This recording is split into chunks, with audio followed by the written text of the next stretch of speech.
Hi, I'm Keith Allen, and I play Murphy on Z Nation, and I listen to One Up Gaming Podcast. Hi, I'm Lucy James, and I listen to the One Up Gaming Podcast. Yeah, this how we do it, y'all. L-G-E, man. Straight out of Diamond Star Production. What up to you, One Up Gaming? They not really ready for this one. One Up Gaming is behind me. Let me get in beast mode. If you wanna try me, you don't need a cheat code. Conte is who I be. To you is Mr. Hero, legendary adversary. Flows consider lethal. I'm a Super Saiyan. I got Dragon Balls. I wouldn't lie. You might think I'm playing when I'm saying I can really fly. When I'm on the track, you feel the energy I'm pushing out. Put me on the map. One Up Gaming's who I'm talking about. I'm the rapping Master Chief, epic to say the least. Contain the hero, better etch that in your memory. And so the One Up Gaming for the show out. Contain the hero is really gonna show out.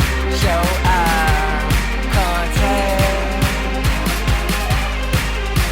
And so the One Up. And so the One Up. Dope bitch you ever heard.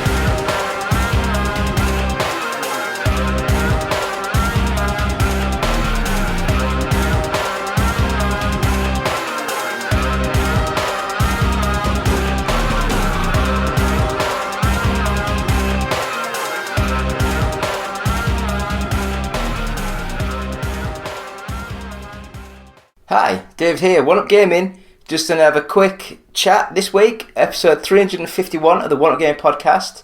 So thank you all for coming on last week, the guests that we had for our 350th special. People like Joe Dowling, who runs the Four Quarters Arcade Bars. He's got a new book coming out at the end of this month. So end of May? Yeah, end of May. God, I don't know where we are. It's called The Outrunners. Features like a story set in America, early 80s. Arcades are featured in this story. Please book it on your Kindle.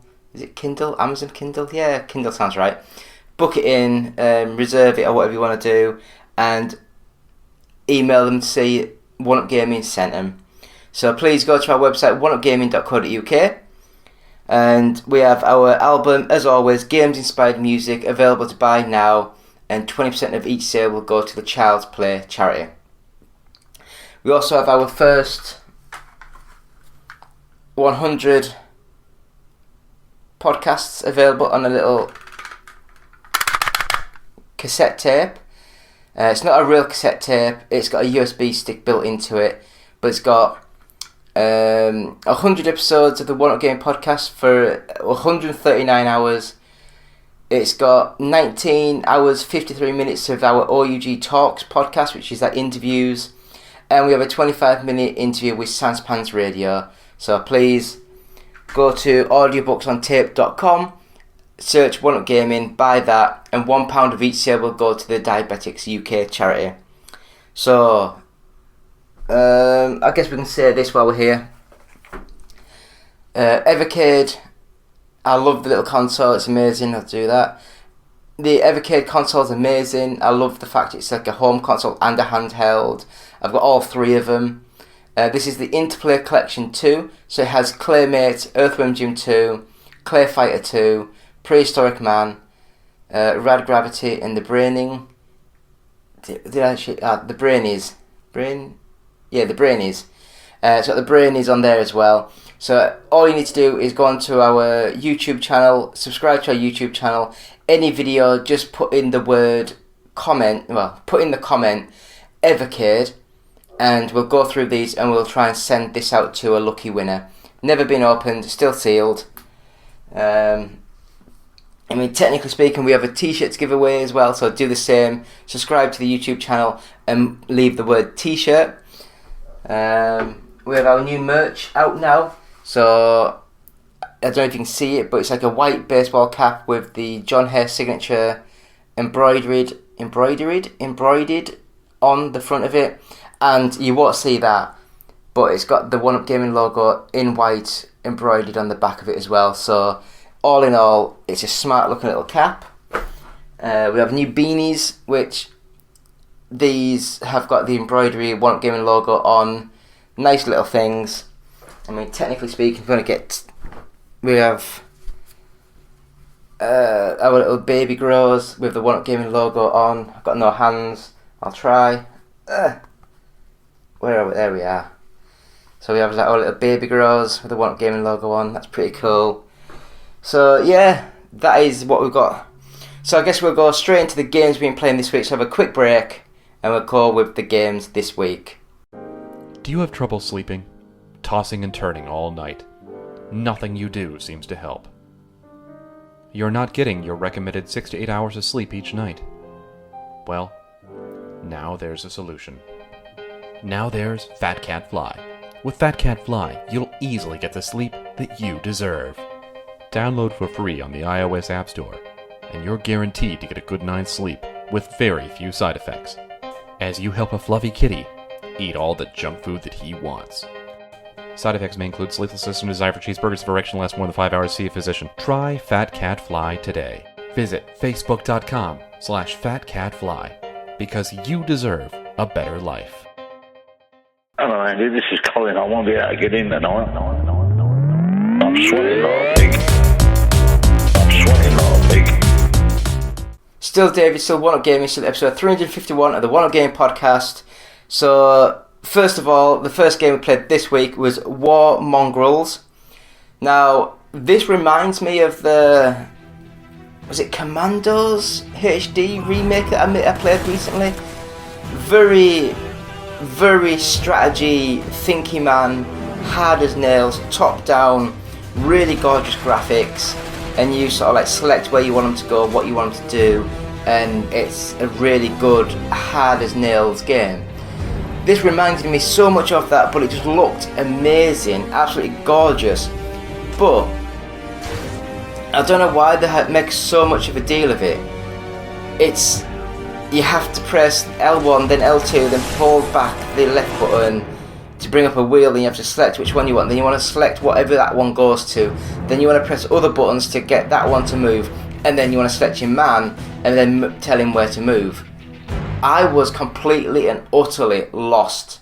I was completely gone. I had no idea what the flip I was doing, and it's balls hard, rock hard. I could not do it. But if you like a good strategy game, if you like something really hard, then I would recommend this. It's an amazing looking game. It plays well. I just could not work it out how to play the game. It was too complicated for me. Back to my retro roots. We were playing Duke Nukem Manhattan Project. This one, it's like a 2D side-scrolly platform game. 3D graphics, so it's like a 3.5D game. Think of Pandemonium, that sort of thing. And crude humour, crude jokes. Not the best looking. It played okay. And I just think Duke Nukem as a game franchise has worn its well past its best, and unfortunately, yeah, the jumping weren't great, a bit floaty, weren't solid, things like that. You know, if you're playing these sort of games, you need it to be a bit more snappy, a bit more like Mario, where you know what you're doing, you know the jump circle, you know the jump arc. Duke Nukem Manhattan Project, it just didn't seem as good as like the proper 2D platformer games. It's those like, do you know like when they did the Sonic 4, which was like a 3D engine but built on a 2D plane? Everything felt a little bit more floaty, a little bit more just not quite as tight, and that's the case here.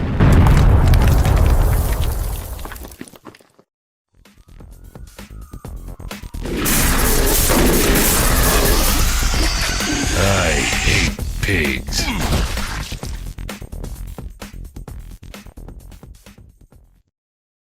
So next up we have Horizon Chase 2.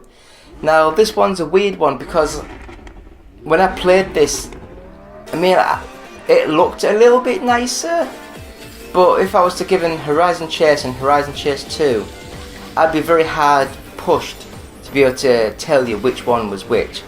Now, don't get me wrong, the Horizon Chase series is an amazing old school arcade style game built on a 3D engine that plays like the old Outrun sort of games. More of a circuit based game. You have to collect icons, you have to collect fuel, you have to collect turbo, that sort of thing, and you go through each world. I think it's like 3 levels per world, you've got to go through them all, and it looks gorgeous, it looks absolutely stunning. I played it on my iPhone, I think, or was it my iPad?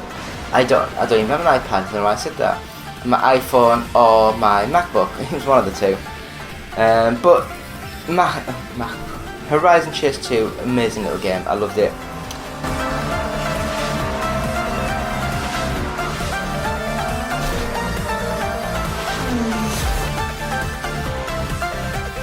Next up, Rush Rally Origins.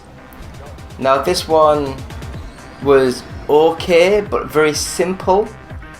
I know it was like a budget game for a couple of quid, and actually I say a couple of quid, I think it's like 15.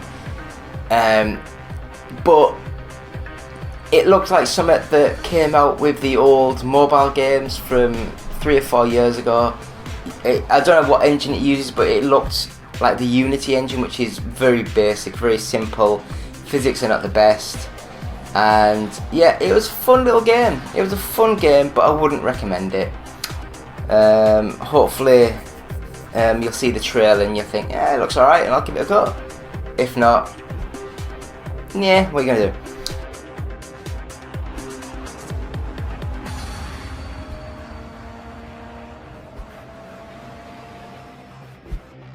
Next up, House Builder. Now this one, it's like all these other sort of games where you have to, like, open world, do things like the house cleaner thing, the spray, the power wash simulator, that sort of thing, PC simulator, you know, that sort of game. They're all a bit janky and a bit weird, not the best graphics, but they play quite fun and they're quite addictive. This one, I loaded up the first level. I was doing a virtual Teams meeting at work, which, if anyone's at work's watching this, I wasn't really. But I was like in the meeting and I didn't quite read the intro instructions to the game, and as I was playing it, it was like I had like half an hour of just walking around in the freezing cold, not knowing how to pick up little tiny bricks of ice to make like an igloo, and I ended up just freezing to death, and I had no idea what the hell I was doing. So maybe I'll play it again, maybe I'll read the instructions, maybe I'll watch the intro, who knows. But the video that we got up on our YouTube channel, I apologise, I was atrocious. No idea what I was doing, no idea what was happening, and we just played it ear to ear and I died.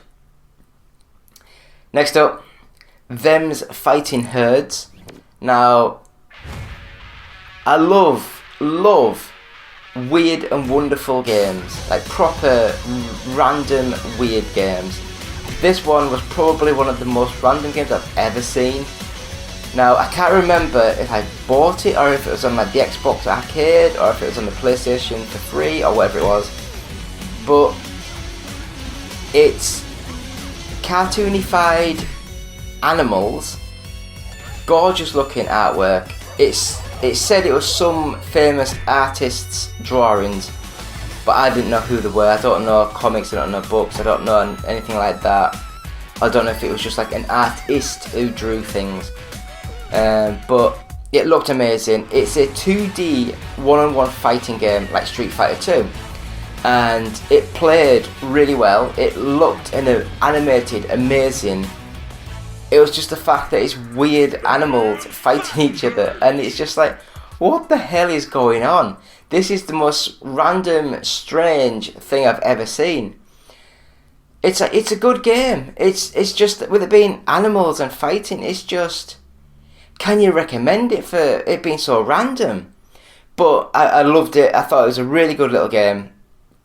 And the last game that I played this week was Rockin' Racing Rally.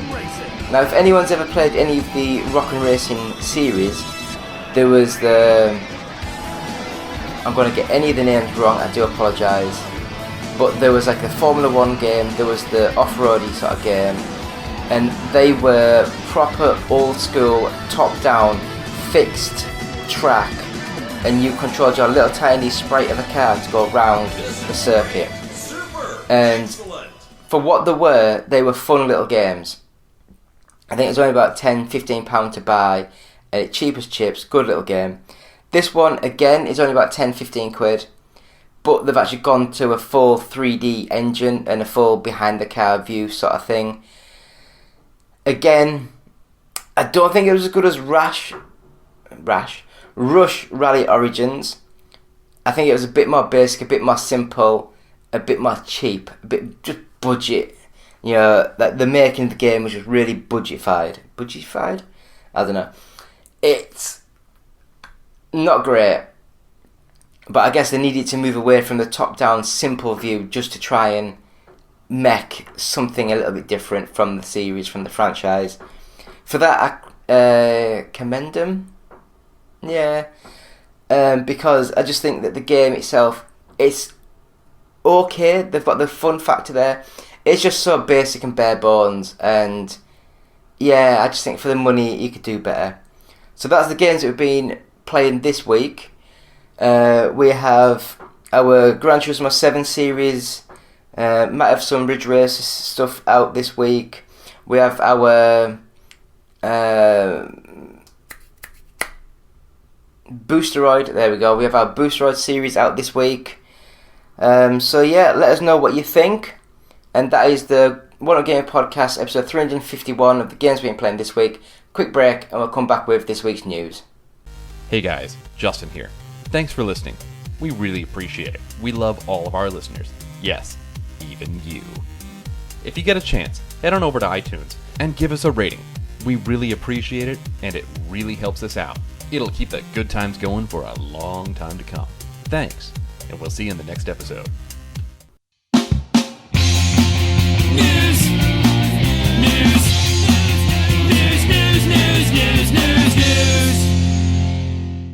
And we're back, still me, David, still One Up Gaming, still episode 351 of the One Up Game Podcast.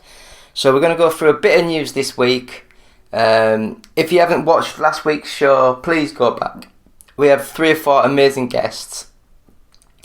I say 3 or 4 because you have 3 amazing guests, and we have Eddie. So I guess we'll just go straight into the news this week. So first bit of news we have is the Super Mario Bros. Movie comes to digital platforms on the 16th of May, I believe it was. Yeah, Super Mario Bros. Movie is coming to digital platforms May 16th. Universal Pictures Home Entertainment confirmed today that fans can download a digital copy of the animated video game adaptation from the comfort of their own home. The film is already available for pre-order on Prime for $29.99. Jesus Christ, how much is it in the UK? And the page says it'll be on the platform tomorrow at midnight. Previously had May 9th listed as the placeholder date for when the movie would be available to stream on the service. The Super Mario Bros. Movie has been an inarguable success. In its first month of theatrical release, it raked in over $1 billion at the global box office, becoming the 10th biggest animated film of all time, not to mention the 7th biggest Universal film of all time, surpassing Jurassic World Domination, which is absolutely shit, and the original Despicable Me, which is like old. But yeah, what do you guys think? Do you think that the Super Mario Bros. Movie is a good movie, or do you think it's just people are idiots and they'll just buy anything that has the word Nintendo on it? Which, if you're American, shame on you. Shame on you. Because that is the case from what I can see with a lot of things. Anyway, next up. Xbox's Activision Blizzard deal is approved by the European Commission. The European Commission announced on its website that it has approved the proposed acquisition under the EU merger regulation. The EC reached similar conclusions as the UK's Competition Markets Authority that the deal would not harm the console market but could harm cloud gaming, but was satisfied with Microsoft's proposed remedies for these concerns. Improving the cloud gaming market.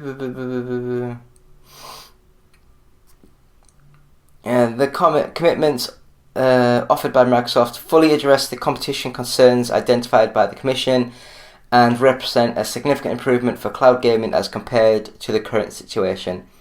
So yeah, they're saying that they can see Microsoft have a understanding of what they're doing. They're allowing to give licenses to a lot of the Activision Blizzard games to any cloud streaming platform that wants them.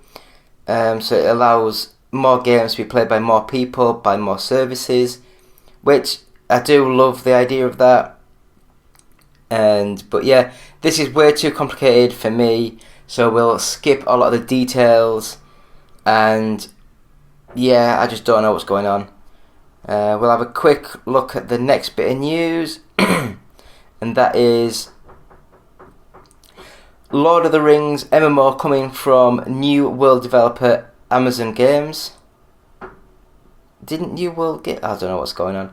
New World developer Amazon Games has partnered with Embracer Group's Middle-earth Enterprises to create a brand new MMO based on The Lord of the Rings.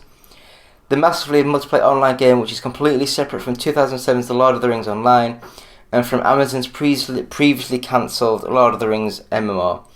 It's currently in early stages of development and as yet has no official title. Amazon Games Orange County is a team behind New World, is leading development on the new MMO, which will come to PC and consoles. No release date was given, although Amazon Games says it will feature the stories of The Hobbit and The Lord of the Rings book trilogy. It's pretty cool. I don't know. What do you guys think? You think Lord of the Rings is right to be milked with more MMOs?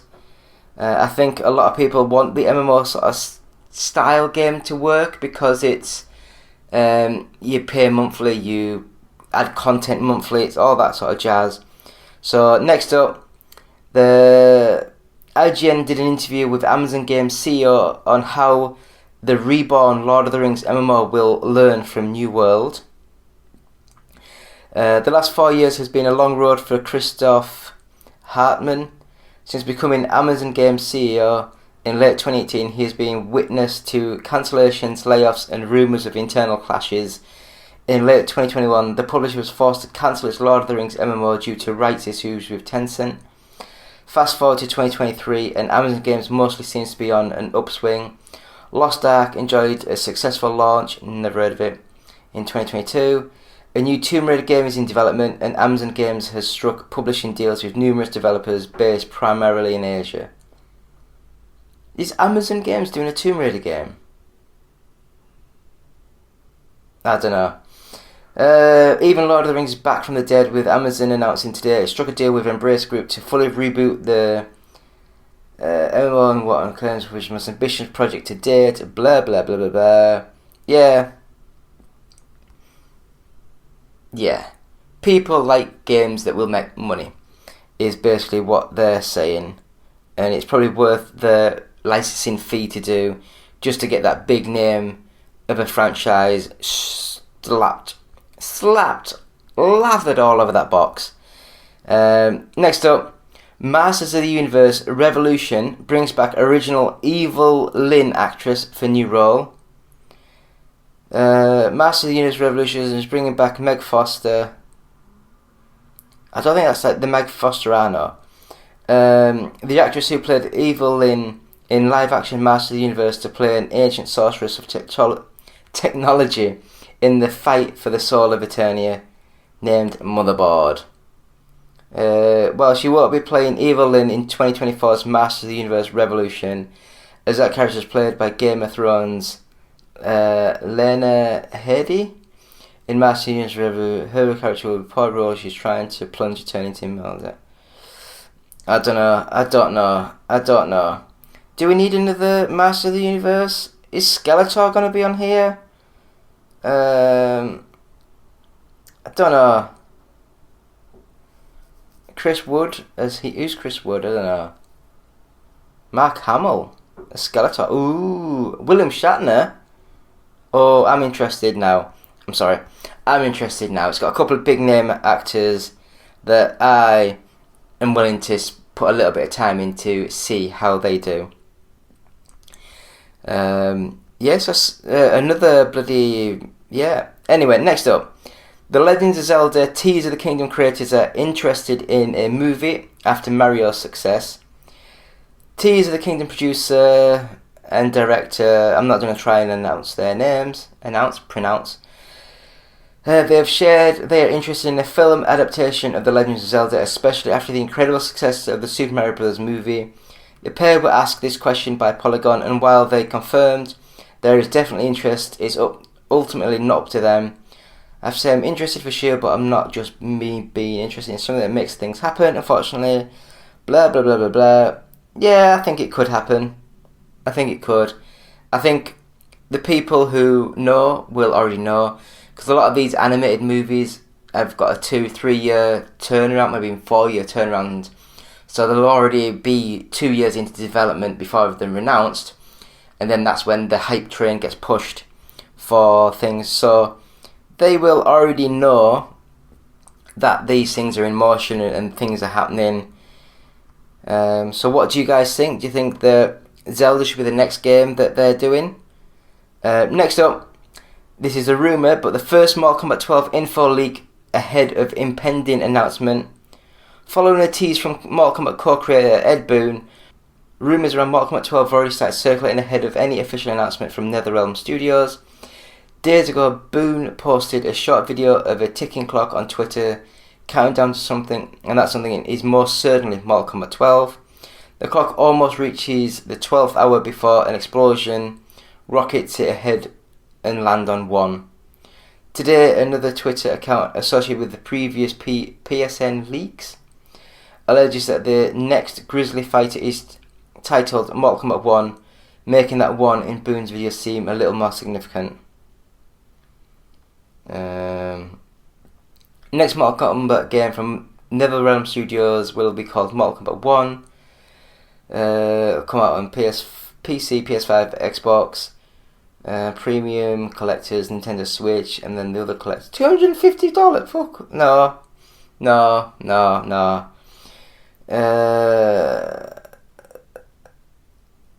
I don't know. We'll see what's going on. I don't know when they're going to be doing things, but we'll see what's going on. Well, we will see.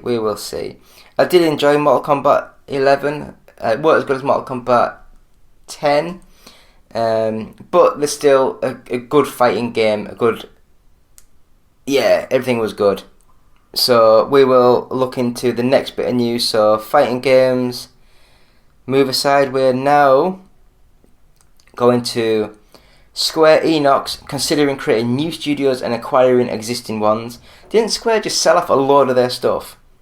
Between the releases of Crisis Core Final Fantasy VII Reunion, Forspoken, and Octopath Traveler 2, it's been another busy year for Square Enix, still though the company hopes to expand, and this might include forming or acquiring new studios. Today, Square Enix revealed that it's thinking about creating new studios and acquiring existing studios as part of its plan to grow as its in-house development resources. According to slides from the company's full earnings report released today, Square Enix plans to consider MMA, creating new studios, and taking minority stakes to bring in more external development resources. Do we care? I don't. I just don't understand. I mean, I do understand if certain companies are costing you money and you're losing money on them, then it's best to sell them to someone who thinks they could do better and then restart again. But sure enough, restarting from scratch, there's a lot more uplay, straight down. Try and buy all the equipment, all the computers, all the signings, all that. Anyway, last bit of news we've got. Hogwarts Legacy, Nintendo Switch release delayed. Harry Potter Hogwarts Legacy, was it called Harry Potter? I don't know. Has achieved good results on the PlayStation 4 and Xbox One, but fans will have to wait a little bit longer to see the Switch version can offer the same results. Originally set to release in July, Avalanche Software announced on Twitter today that Hogwarts Legacy is being delayed until November for further optimization. We know fans are looking forward to playing on Switch, therefore creating the best possible experience is our top priority. Thank you for your patience, the whole team at Hogwarts Legacy. I thought it wasn't called Harry Potter. Hogwarts Legacy, whatever. So, what do you guys think of the Hogwarts Legacy game? I've not played it myself. I like the idea of it, I just don't want to pay the 60 quid. It's just crazy how much some of these games are. And then, not only that, you have some games like we got sent the bloody Call of Duty Reboot 2, whatever the hell it was called, game for review this year. I think it was this year, or was it end of last year? It might have been end of last year, I don't even know where we are now. And yes, the game's amazing, it looks stunning, but I got sent a certain code and I went online just to double check with the price of it, and it's £100 quid. £100 for a code. Just it's batshit crazy. But yeah, that's where we are nowadays. So we'll go straight into this week's top 40. So number 40, Super Mario Party, Spyro Reignited Trilogy, Advance Wars 1+2 Reboot Camp, Lego Harry Potter Collection, Grand Theft Auto The Trilogy The Definitive Edition, number 35, Star Wars Jedi Fallen Order, Red Dead Redemption 2, Just Dance 23 Edition, Mario plus Rabbids Kingdom Battle, TT Isle of Man Rise on the Edge 3 is new at number 31, Super Smash Bros. Ultimate is 30, Splatoon at 3, Lego Star Wars The Skywalker Saga, 30-in-1 Game Collection Volume 1, Pokemon Arceus, Kirby and the Forgotten Lands at number 25, Crash Bandicoot N. Sane Trilogy, Luigi's Mansion 3, Minecraft, God of War Ragnarok, and number 20, WWE 2K23, New Super Mario Bros. U Deluxe, Pokemon Scarlet, Resident Evil 4, Mario Party Superstars, Super Mario 3D World plus Bowser's Fury at 15, Pokemon Violet, Call of Duty Modern Warfare 2, Nintendo Switch Sports, Grand Theft Auto 5, Minecraft Legends at 10, Animal Crossing New Horizons at 9, Legend of Zelda Breath of the Wild at 8, Super Mario Odyssey at 7, Dead Island 2 at 6, Mario Kart 8 Deluxe at 5, FIFA 23 at 4, Star Wars Jedi Survivor at 3, number 2 Hogwarts Legacy, and number 1 Legend of Zelda Tears of the Kingdom. And that is thank you to Games Press and the GFK Entertainment Software charts, all formats. So thank you for that. So that, my friends, is episode 351 of the One Up Gaming Podcast. So again, please check out the website oneupgaming.co.uk. Check out our YouTube channel. Go to our Patreon site, which is patreon.com/OUG. Look at our t-shirts and stuff. Just go onto our YouTube channel and it's got a store and there's a load of stuff there. Our games inspired music is available now. Please subscribe. Download it, buy it. 20% of a go to Child's Play charity. Audiobooksontape.com has our first 100 podcasts available, and you can buy that, and £1 of the sale goes to Diabetes UK. We're on Facebook, we're on YouTube, we're on Twitch, twitch.tv/OUG official. If you want to tweet us, it's at OUG official, and if you want to email us, it's contact@oneupgaming.co.uk. So it's been me, David, One Up Gaming, saying thank you all. 351 in the bag. Good luck, Godspeed. I don't know what I'm saying anymore, so thank you all. Goodbye. See you next week. Hi, Justin the Voice here. First of all, we'd like to thank you for listening. Seriously. We really like it when you listen. Yes. But if you'd like to do more than just listen, if you'd like to help us out, well, we have an idea just for you. Visit our Patreon page at www.patreon.com/OUG. Your monthly micropayment will help us keep going all night long, baby. Oh yeah. Mostly because we usually record at night. Yeah. But don't worry, baby. We got something for you too. We've got special benefits for all of our Patreon subscribers. Yeah. Again, that's www.patreon.com/OUG.